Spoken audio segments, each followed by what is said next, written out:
Hello दोस्तों, स्वागत है आपका आपके अपने YouTube चैनल पर। आज एक पेपर में न्यूज निकली है, उस पर आप सभी के लगातार मैसेज आ रहे हैं और आप लोग पूछ रहे हैं कि इसका हमारी भर्ती पर क्या प्रभाव पड़ेगा। तो उस पर हम डिटेल में बात करने वाले हैं। 19 साल से संविदा बढ़ाता रहा शासन, अब वेतन और नवीनीकरण पर रोक। तो इस पर क्या चर्चा कर सकते हैं, उस पर हम बात करने वाले हैं। वीडियो को लाइक कर लीजिएगा, चैनल पर नए हैं चैनल को सब्सक्राइब कर लीजिएगा। और चलिए शुरू करते हैं ये पूरी टॉपिक की बात जो आज हम करने वाले हैं। तो एक तो आपको ये छोटा सा कटिंग मिलता है एक पेपर में, 19 साल से संविदा बढ़ाता रहा शासन, अब रोकी संविदा वेतन। पिछले 19 साल से बाल विकास एवं पुष्टाहार विभाग में संविदा पर कार्यरत बाल विकास परियोजना अधिकारियों, सीडीपीओ सहित करीब 260 कार्मिकों का वेतन भुगतान व संविदा वृद्धि रोक दी गई है। शासन ने संविदा बढ़ाने के प्रस्ताव पर सवाल उठाते हुए इन कार्मिकों के स्थान पर आउटसोर्सिंग से भर्ती करने का विकल्प सुझाया है। इससे करीब 260 कर्मचारियों के सड़क पर आने का खतरा पैदा हुआ है। ठीक है, तो जो आजकल जो आपके आईएएस पीसीएस अधिकारी होते हैं ना,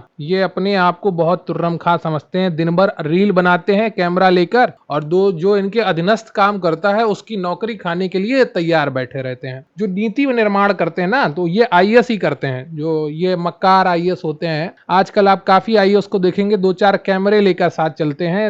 एक तो आईपीएस मैंने देखा, उसकी पूरी वर्दी पर 10-20 माइक लगे रहते हैं। तो वो ड्यूटी से ज्यादा कंटेंट बनाते हैं, यूट्यूब के लिए पैसा कमाते हैं। पहले आप देखते थे घूस लेते थे, डायरेक्ट पकड़ लिए जाते थे। अब वो यूट्यूब से पैसा कमाने की कोशिश करते हैं। करोड़ों पैसा कमा लो, उसमें तो कोई जांच बैठती नहीं है। तो नौकरी करने की जगह यूट्यूब कंटेंट क्रिएट करते हैं। और यहाँ पर आप देख सकते हैं क्या किया है इन्होंने। 19 साल से संविदा बढ़ाता रहा शासन, अब वेतन और नवीनीकरण पर रोक लगा दी। क्या मक्कारी है सरकार की, किसी की भी नौकरी खा जाएंगे। कैसे खाते हैं नौकरी। 2003 में बाल विकास एवं पुष्टाहार विभाग में 260 संविदा कर्मियों की हुई नियुक्ति। अब ये लोग फिर कोर्ट जाएंगे, फिर एक नया केस सरकार के ऊपर मत्थे चढ़ेगा और इसी तरीके से ये काम लटका रहेगा। पिछले 19 साल से बाल विकास एवं पुष्टाहार विभाग में संविदा पर कार्यरत बाल विकास परियोजना अधिकारियों, सीडीपीओ सहित करीब 260 कर्मियों का वेतन भुगतान एवं संविदा वृद्धि रोक दी गई है। शासन ने संविदा बढ़ाने के प्रस्ताव पर सवाल उठाते हुए इन कार्मिकों के स्थान पर आउटसोर्सिंग से भर्ती करने का विकल्प सुझाया है। इससे करीब 260 कर्मचारियों के सड़क पर आने का खतरा पैदा हुआ है। जानकारी के मुताबिक बाल विकास एवं पुष्टाहार विभाग में 2003 में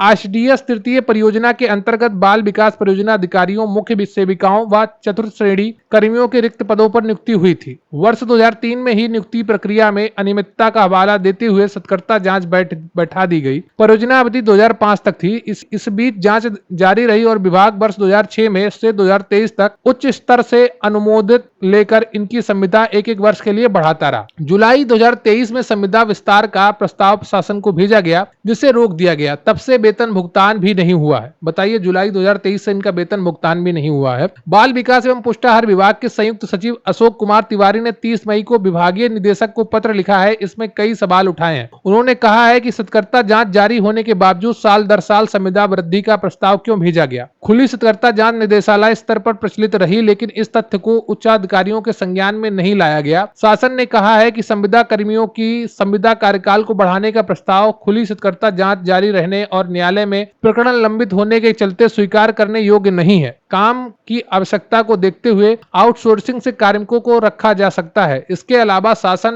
ने प्रकरण में एफआईआर की वर्तमान स्थिति की जानकारी से अवगत कराने को कहा है। निदेशक ने यह भी पूछा है कि सत्कर्ता अधिष्ठान को जरूरी दस्तावेज मुहैया न कराने और पत्रावली गायब होने के दोषी पलटवार कार्मिक कौन है। उधर कर्मचारियों की नियुक्ति में किसी तरह की गड़बड़ी न होने का हवाला देते हुए पूर्व की तरह संविदा बढ़ाने की मांग की गई है। यहाँ बता दें कि इस प्रकरण में चयन में प्रक्रियागत खामी थी। देखिए, अभी भी क्या होता है, जितनी भी आउटसोर्सिंग से भर्ती होती हैं वो बाहर की कंपनी करती हैं। जैसे किसी महिंद्रा कंपनी को ठेका दे दिया या किसी और कंपनी को ठेका दे दिया, अब वो करते हैं। तो जब आउटसोर्सिंग से भर्ती होती है तो कोई कोर्ट नहीं जा पाता है। सरकार का ये फायदा होता है कि ना तो कोई कोर्ट गया और ना कोई नौटंकी की, और उनका एक रोजगार भी बढ़ गया और पैसा भी कम देना पड़ा। ठीक है, तो सरकार अब ये कोशिश कर रही है कि ये कोर्ट में जो भर्तियां लटक जाती हैं उससे बचा जाए, आउटसोर्सिंग से ज्यादा कार्य कराया जाए। इससे पैसा भी कम देना होता है और उनकी सीधी जवाबदेही नहीं होती है। जो भी है, जैसे किसी को अगर आप परमानेंट का संविदा पे नौकरी दो तो वो थोड़े दिन बाद कोर्ट चला जाता है और कहता है हमें परमानेंट दो, हमें पेंशन दो, हमें ये दो। तो सरकार उससे बचना चाह रही है कि अब ज्यादा से ज्यादा कर्मचारी हम नहीं रखेंगे, अपने ऊपर वेतन का भार नहीं बढ़ाएंगे। लेकिन ये सब गलत चीजें हैं। सरकार को कर्मचारियों का भी ध्यान रखना चाहिए। जितने भी सरकारी कर्मचारी हैं वो उतने ही महत्वपूर्ण हैं जितने कोई सांसद विधायक, या तो सब उनका भी खत्म करो,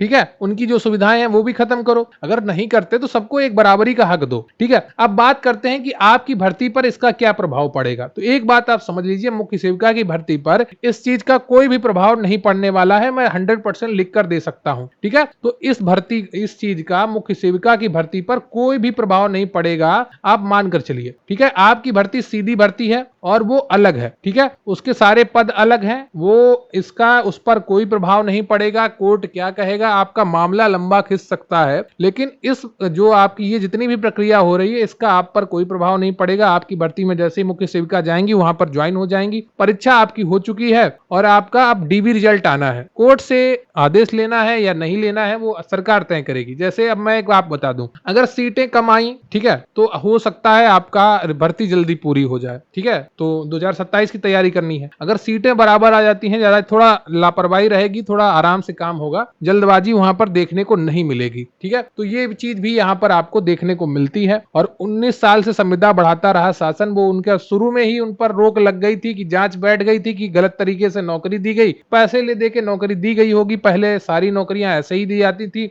2015 की लेखपाल भर्ती में 8-8, 10-10 लाख खूब खुले में पैसा चला था, कोई उसमें दिक्कत वाली बात नहीं थी। ऐसे पहले भी नौकरी दी जाती थी। संविदा वाले में जांच बैठ जाती है, जो परमानेंट नौकरी मिल जाती है उसमें जांच ज्यादा हो नहीं पाती है, ठीक है। तो वहां से ये पूरा चलता चला आ रहा है और इनको अब नौकरी मुश्किल ही पूरी मिल पाए, क्योंकि साल भर का इनको संविदा मिलती है, ठीक है। और ये परियोजना के अंतर्गत इनको मिली थी, कोई उस तरीके से नहीं मिली थी। परियोजना कभी भी खत्म हो सकती है, आईसीडीएस दूसरी चालू हो जाए, ठीक है। तो परियोजना के अंतर्गत इनको नौकरी मिली। जैसे टीबी उन्मूलन कार्यक्रम के तहत बहुत से लोगों को संविदा पर नौकरी मिली है, ठीक है, या आउटसोर्सिंग के माध्यम से नौकरी मिली है। अब टीबी उन्मूलन कार्यक्रम पूरा हो जाएगा, अगर टारगेट पूरा हो गया तो फिर क्या उनकी नौकरी रहेगी या नहीं रहेगी, वो बात की बातें हैं। तो इसी तरीके से जो संविदा वाली नौकरी होती है वो अपनी सरकार की इच्छा पे होती है, जब तक रहेगी तब तक रहेगी, जब तक नहीं रहेगी तब तक नहीं रहेगी। तो इसका आपकी भर्ती पर कोई प्रभाव नहीं पड़ेगा। आपकी भर्ती बिल्कुल अलग है, पूरी अलग है, पूरी सिक्योर है, उसकी चिंता मत करिए। बस आप अपनी तैयारी करते रहिए अन्य भर्ती परीक्षाओं की,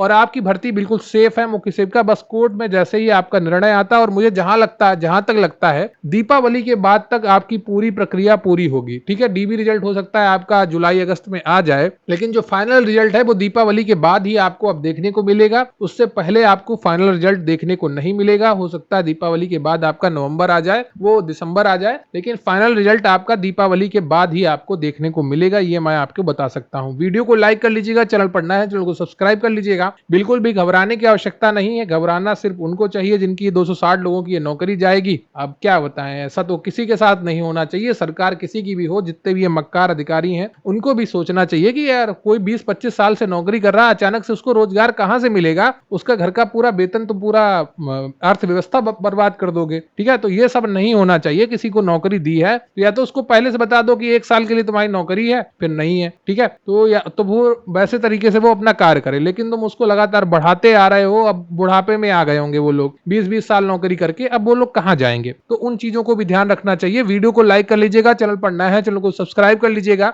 थैंक यू वेरी मच, बहुत बहुत धन्यवाद आपका। जय हिंद, जय भारत।